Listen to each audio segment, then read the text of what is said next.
It's another Saturday morning at medyo tinanghali na ako dyan. Late na ako sa Zumba. Maging healthy kunwari tayo, paminsan-minsan. Join pa rin kahit medyo late na at pa-picture pa.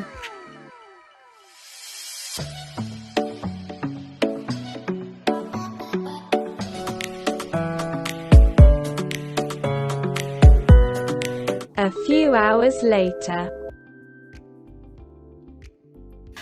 Pagkatapos mag-Zumba at nahatid na anak ko sa school, eto na ulit kami ni Mother. Mamamalengke na naman. Palengke seryo ulit tayo. Ito na yung binibili ni Mother. Bibili kami ng gulay para sa ulam namin mamaya. Sama-sama lang ako. Dito kami sa likod ng palengke. Yan, manakita pa namin mga nanalo sa nakaraang eleksyon. Medyo pa-picture ng konti. Congratulations to all of you. At ito ulit, balik ulit kami sa pamamalengke. Bibili daw kami ng toge. At nakita ko nga yung tokwa. Ang paborito kong tokwa. Bibili daw kami ng carrots at gagawa kami ng lumpia. Yan ang request ng aking panganay. Gumawa daw kami ng lumpia. At nakita ko ang aking paboritong hiwas. Ayan na, nagpabili na ako kay Mother. Hindi na siya makakatanggi. Ito na, abalot na. Next stop, ang gusto ni Father, ang tulingan. Tulingan na. Bili na kami. Sa kanyang sukit, medyo tampot. Doon ako na bumili sa kabila. Dito naman ang aming destinasyon, ang ambulante sa likod ng palengke. Next stop, ang manok. Walang kasawa-sawang manok. Pili-pili, timbangin, baka dumabi sa budget.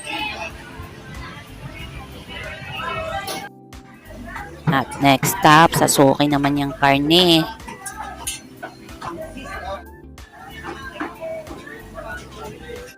At naalala ni Mother, bibili kami ng dishwashing liquid. At ang sigarilyo ni Father, dapat hindi yan malimutan. Next naman, ang bigas. Nakita niyo ba ang presyo? Nagtataasan ng mga presyo. Pili na lang kayo, suki, kung anong gusto. Ito na. Yan ang huli namin bibili ni Mother. Si Mother talaga may kanya-kanyang suki na binibilhan. At nalimutan pa ang bumili ng lumpia wrapper. Kulang pa nga yung pera namin dyan. Sunod na lang daw bayad. At next stop, sana tayo. Tapos na yata kaming mamalengke. A few moments later. Maaga kami nataas mamalengke. Dito muna kami sa Ukayan kasi intayin ko yung anak kong matapos sa kanyang exam para sabay na kaming umuwi.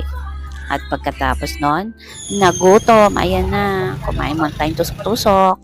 Many hours later. Yan, nakauwi na kami dyan at nakatulog na ako, nakapagpahinga. Pagising ko, ito na yung pasalubong ng aking hipag. Ang bag at bracelet. Thank you. A few moments later. At nagka-budget na ulit si Mother, kaya balik kami panengke para bumili ng mantika at bigas ulit kasi kulang yung bili namin kanina. Thank you for watching. Till next Saturday. Like and subscribe and click the notification bell para updated kayo sa susunod kong videos. Thank you. Bye!